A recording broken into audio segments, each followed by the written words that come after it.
You're watching Go Hills TV, powered by JBS. Time for our Warrior postgame as we catch up with Coach Ulysus Torres after our women's match today. Tough 1-0 loss to Iowa Lakes.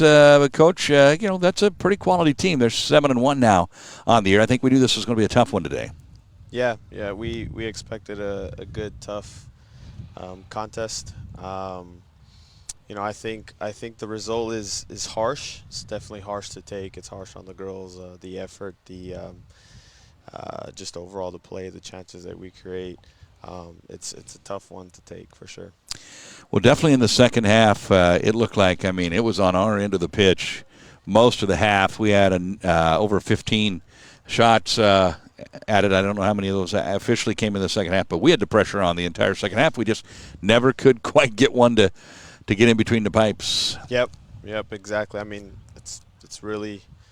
was really that simple, that where we came up short at the end of regulation was just, the ball didn't go in the net, and that's tough.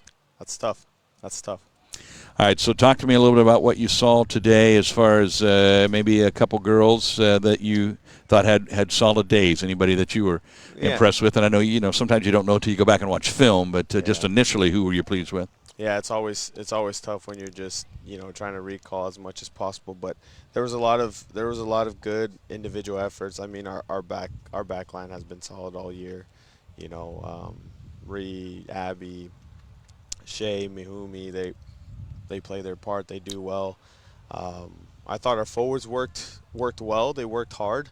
Again, overall, you can look at individuals, but at the end of the day, it's the collective. It's the collective that's going to make the difference. And there's definitely individual performances that are worth noting. But I'm pretty sure the team and myself, we'd rather take a terrible team performance and still be able to get a result in a game like this, conference play, than have a handful of girls just play their hearts out and not go their way, Well, it's not going to get easier, obviously, anytime soon. Wednesday, we're going to have to go over to Council Bluffs, take on Iowa Western, who's ranked currently number 9 in the country. But when you look towards that, between now and the time that you make that trip, what's the message? What do you know about Iowa Western, or have you had any chance to look at them yet? Yeah, no, I know they're a very good team. So we got to be, again, at our best. We got to find a way to capitalize on our opportunities, stay in this game, and, give a good performance out there. We've been able to start the scout on them, to be honest with you, but we had to take care of business today first. Iowa was first on our minds. Well, they didn't get a whole lot of opportunities, and we talked about how well your defensive, the back line has been done, but they did get a couple.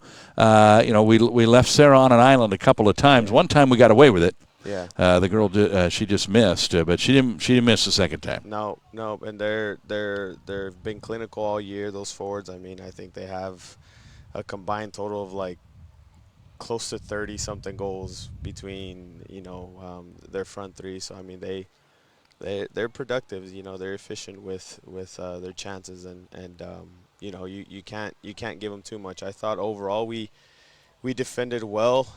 We knew that that transitional play for them was a massive part of their game. At the end when we got called and being aggressive going forward, we conceded that space in those moments to them. But overall, I thought Sarah in the second half her positioning was much better, and she cleaned up a lot for us back there as well that second half. All right, thanks, Coach. Coach Torres. Warriors drop it 1-0 in a tough battle with Iowa Lakes, and no time to really recover too much from that loss before we got to go again to a very good Iowa Western team on Wednesday on the road. Our next at-home soccer broadcast is on the 6th of October. For the entire Go Hills crew, I'm Russ W. Oker, Go Hills TV, powered by JBS.